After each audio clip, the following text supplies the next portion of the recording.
We are taking a closer look at two brand new business-oriented Nokia devices in this video, the E55 and E52.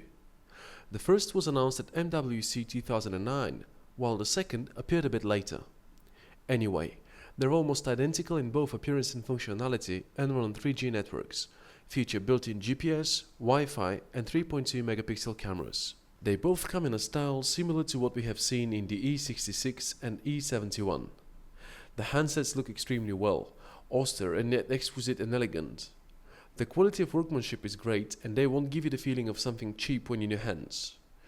Weight and size have been balanced almost perfectly and the handsets feel extremely comfortable to carry around, including in your pocket, and in this case you even might not notice you toting along one of them because they are really thin and light-weighted. Both devices sport 2.4-inch screens with native resolution of 240 by 320 pixels and support 16 million colors. Using them in direct sunlight is not a problem at all, because it's just the colors that become slightly worn off. Still, all details remain clearly discernible.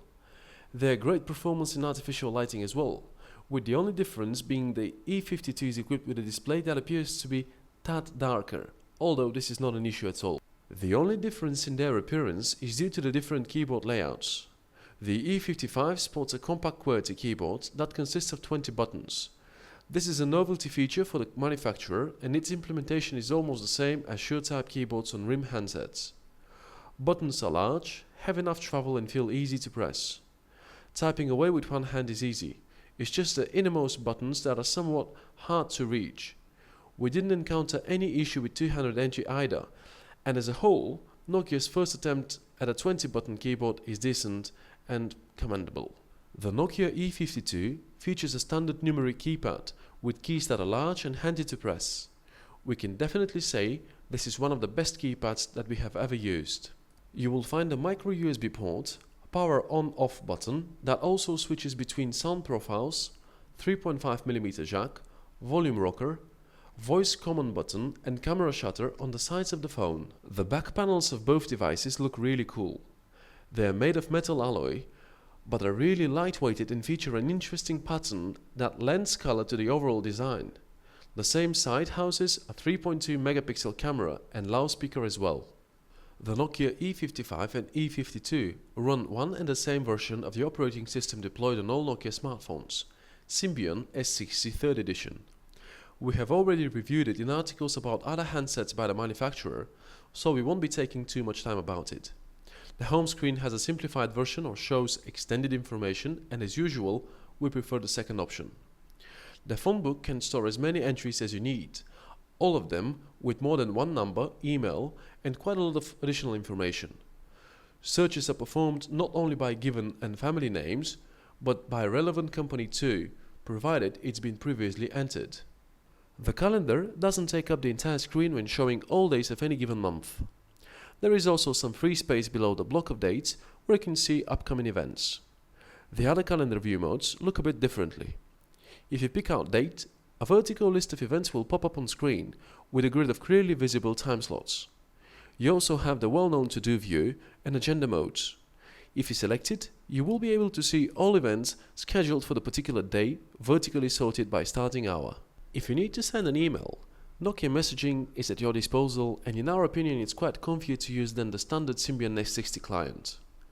It allows fast switching between several accounts, sorting by different criteria and the option to visualize HTML letters.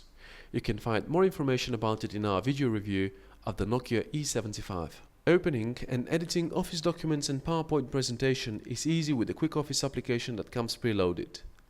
Until recently, you had to shell out for an additional license to get Office 2007 support. But an update for certain E-series models, including the E55 and E52, has removed the restriction, at least for Word and Excel files. It also delivers zip file support and PowerPoint 2007 functionality seems to be just around the corner, although we still don't know exactly when it is going to come. We didn't encounter any problems editing Word and Excel 2007 files. There are no novelty features in the browser. It's been one and the same application for quite some time now. Pages open easily and navigating feels comfy, in so far as this is possible on cell phones without touch-sensitive displays. Page elements are visualized properly, and you have the option to watch videos on YouTube, but not on similar websites. Both the E55 and E52 sport musical players and FM radios with RDS that feature the same interface we know from previous models. The apps are easy to operate and users will be able to enjoy their favorite songs and radio shows trouble-free. The boxed earphones of both handsets deliver good sound quality. Plus, you can always plug in another pair thanks to the 3.5mm jack available on the handsets.